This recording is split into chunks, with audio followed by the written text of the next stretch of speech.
చెట్టు తొర్రలో పుర్ర కథ తెలుసుకోవడానికి ఆసక్తికరంగా ఉన్నారు కదా, అయితే పదండి. అనగనగా ఒక ఊరిలో ఒక బ్రాహ్మణుడు ఉండేవాడు. అతని పేరు భద్రాచారి. అతను శివునిపై భక్తితో హిమాలయాలకు తపస్సు చేయడానికి వెళ్ళాడు. అతని భక్తిని మెచ్చి శివుడు ప్రత్యక్షం అయ్యాడు. భక్త, నీ యొక్క తపస్సును మెచ్చి తిని నీకు ఏం వరం కావాలి నాయనా? రమశివ, మీ యొక్క దర్శన భాగ్యమే నాకు గొప్ప వరం. మీ బిడ్డకు ఏం వరం కావాలో నాకంటే మీకే బాగా తెలుసు. హహహ. అయితే స్వీకరించు. నువ్వు ఎవరి నుదిటిపై చేయి పెట్టినా వారికి బ్రహ్మ రాసిన రాత నీకు తెలుస్తుంది. ధన్యుడిని స్వామి, ధన్యుడిని. భద్రాచారి తిరిగి తన నివాసానికి వచ్చాడు. మరుసటి రోజు భద్రాచారి నదిలో స్నానం చేయడానికి వెళ్ళాడు. ఇప్పుడే స్నానం చేసి వచ్చానే, ఈ దరిద్రపు గొట్టు పుర్రె ఇప్పుడే నా కాలుకి తగలాలా? కాలికి తగిలిన పుర్రెను విసిరేసేటప్పుడు భద్రాచారికి ఒక విషయం గుర్తుకొస్తుంది. ఆ పరమశివుడు ఒక వరాన్ని ప్రసాదించారు కదా, ఎవరి నుదిటి పైన చెయ్యి పెట్టినా సరే వారికి బ్రహ్మ రాసిన రాతను తెలుసుకోవచ్చని. అసలు సరిగ్గా అంత్యక్రియలు కూడా చేయని ఈ పుర్రె తలరాత ఎలా ఉందో చూద్దాం. అలా పుర్రె తలపై చెయ్యి పెట్టి దాని తలరాతను తెలుసుకున్నాడు.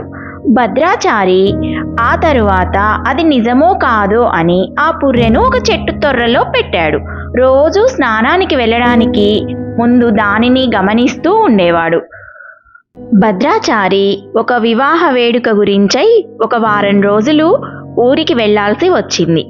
తరువాత ఊరి నుంచి వచ్చేసరికే చెట్టులో పెట్టిన పుర్రె మాయమైంది. దాని గురించి దీనంగా ఆలోచిస్తూ ఇంటికి వెళ్ళాడు.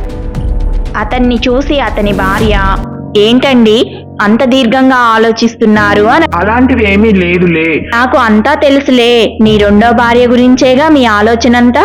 ఏంటి, ఏం మాట్లాడుతున్నావే పిచ్చిదానా? నాకు రెండో భార్య ఏంటి? నీవేమైనా కలగన్నావా ఏంటి నీ పిచ్చివాగుడు? నేనేం కలగనలేదు, నేను వాస్తవంలోనే ఉన్నాను. మీరే మీ రెండో భార్యని చెట్టు త్వరలో పెట్టిన పుర్రెను గురించి ఆలోచిస్తున్నారు. అది నా రెండో భార్య కాదే పిచ్చిదానా.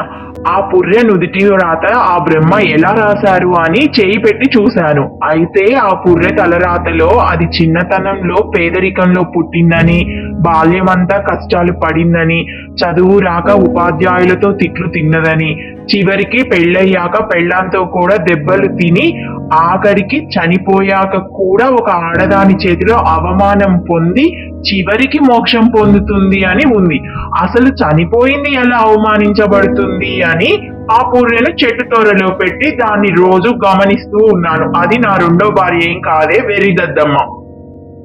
నా తెలివి సల్లగుండా అది నిజంగానే మీ రెండో భార్య అనుకొని దానిపైన కోపంతో సలసలా మరిగే నూనెను దాని తలపై పోసి దానిని రోకలితో ముక్కలు ముక్కలుగా చేసి చివరికి ఆ గంగా నదిలో పడేశాను.